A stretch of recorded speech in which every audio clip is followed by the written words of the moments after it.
Assister de l'intérieur au pilotage d'une monoplace de course, c'est aujourd'hui possible. Prenez la Formule 3 du team ASM, pilotée habituellement par Julien Beltoise. Allongez-la de 60 cm pour y caser un second baquet.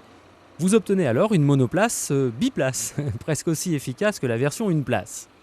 Le surplus de poids d'une centaine de kilos n'empêche pas de conserver des performances exceptionnelles.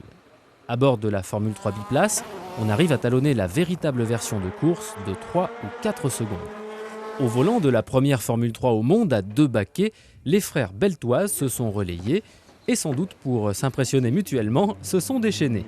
À vous d'en profiter. Anthony, Julien, bonjour. Donc, est-ce qu'il y a une grande différence entre ces deux voitures, entre la monoplace et la biplace, Julien ? Il n'y a pas une trop grande différence. La seule différence notable, c'est le poids. Ça se ressent dans les accélérations, le moteur est un peu plus poussif. Aussi dans les freinages, où on est obligé de rallonger un peu de notre distance de freinage, mais sinon le comportement est quasiment le même. On sent bien toujours cette sensation qui est notable sur les monoplaces, qui est d'être collé au sol par l'appui aérodynamique, et une voiture qui ne bouge pas, qui ne prend pas de roulis, qui freine bien, où il n'y a pas de vibration. Et donc c'est vraiment une auto qui se rapproche beaucoup de ma Formule 3 de tous les jours. Donc Anthony, pour toi, tu as fait de la Formule 3 en 96 il me semble. Ça faisait donc 4 ans que tu n'avais pas recommencé à conduire une monoplace de ce type-là. Qu'est-ce que ça te fait de revenir à ses premiers amours ? Le comportement de cette voiture est exceptionnel, quoi. Par rapport à mes souvenirs que j'avais de 1996, il n'y a rien qu'à changer, quoi. Moi je suis prêt pour attaquer un championnat s'il le faut.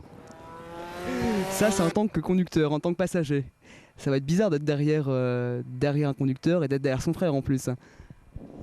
Non, ça va, on est plutôt pas trop mal installé, légèrement en hauteur, donc on voit assez bien aux alentours, autour du casque du pilote. Mais moi j'étais pas trop dépaysé finalement, et puis bon, heureusement je fais confiance à Anthony, donc je suis monté derrière lui avec sans aucune arrière-pensée. C'est vrai que c'est la première fois que je montais derrière, et c'est d'où l'intérêt du concept. Et c'est vrai qu'on a beaucoup de sensations.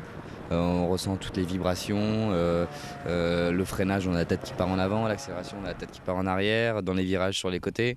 C'est vrai que pour le passager, c'est vraiment quelque chose d'extraordinaire. En plus, on est légèrement plus haut que le pilote, donc on voit vraiment toute la route. La seule chose qui manque, en fait, c'est le volant et les pédales.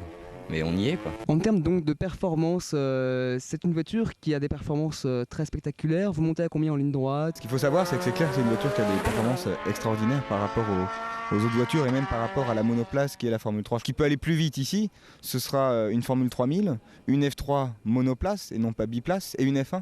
Il n'y aura pas autre chose en voiture de touristes qui pourra aller plus vite.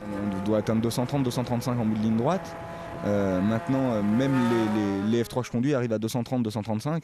La vitesse de pointe n'est pas ce qu'il y a de plus impressionnant, c'est vraiment les vitesses en passage en courbe. J'imagine que là, à Estoril, le premier grand droite, qui est très connu, qui conditionne la ligne droite, on doit être à mon avis à moins de 10 km/h d'une F3 normale, et peut-être à moins de 20 km/h en vitesse de passage d'une Formule 1, et dans les chicanes, on est quasiment pareil.